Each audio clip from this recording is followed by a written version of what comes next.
Okay, welcome to another Nostalgia Bite. I'm Johnny. I'm Darren. And Darren, for this little episode, I picked Lucky You. It is a movie directed by Curtis Hanson. It came out in 2007.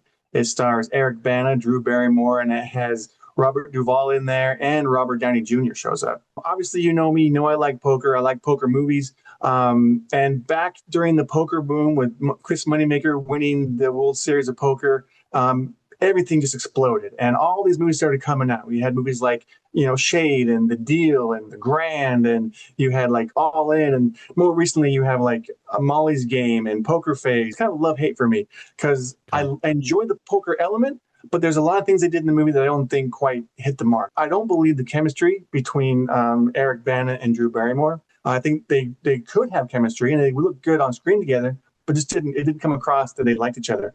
And then also there's the father son relationship with Robert Duvall's character. I just did not believe that they had this tension that they were claiming there was between the two of them with this whole poker back and forth thing. I was like, I just don't believe it. Like I didn't believe it the whole movie, but Mm. I was able to look past it because I still enjoyed watching the poker scenes. It's trying to be Rounders, Yeah. and no one can compare to Rounders. Rounders is the quintessential poker movie. We talked about it in our episode. This one tries really hard to be that, and but with the romantic comedy spin to it. When you're watching Rounders, you feel like you're in the New York underground poker world. You feel like you're there. This one, even though it's set in Vegas and it's supposed to be light and fun and all that stuff, and there are some funny moments in it, but still, like I just don't feel like they were successful in bringing me along for the ride, even though I really, really wanted to go for the ride. Not that the acting or script was bad; it wasn't that bad. It just that's why I go back and forth. I'm always like, it's Yeah. good, but yeah, it has some faults. Right. But what do you think of this movie?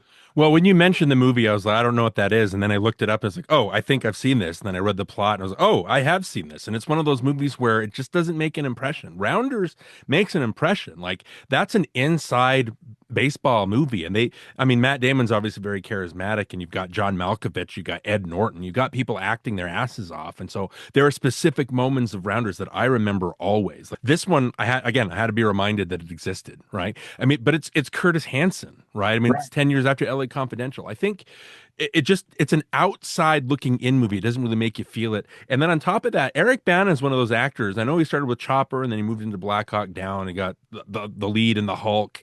Um, Star Trek, he was really big in Munich from Spielberg. He was in, so he's been in a lot of really big movies. I just don't think he's hit the star level. You mentioned it's a romantic comedy. I'm like, I don't remember there being any romance or comedy in the movie at all, Yeah. and it's not Rounder. Right. Exactly. And it never will be.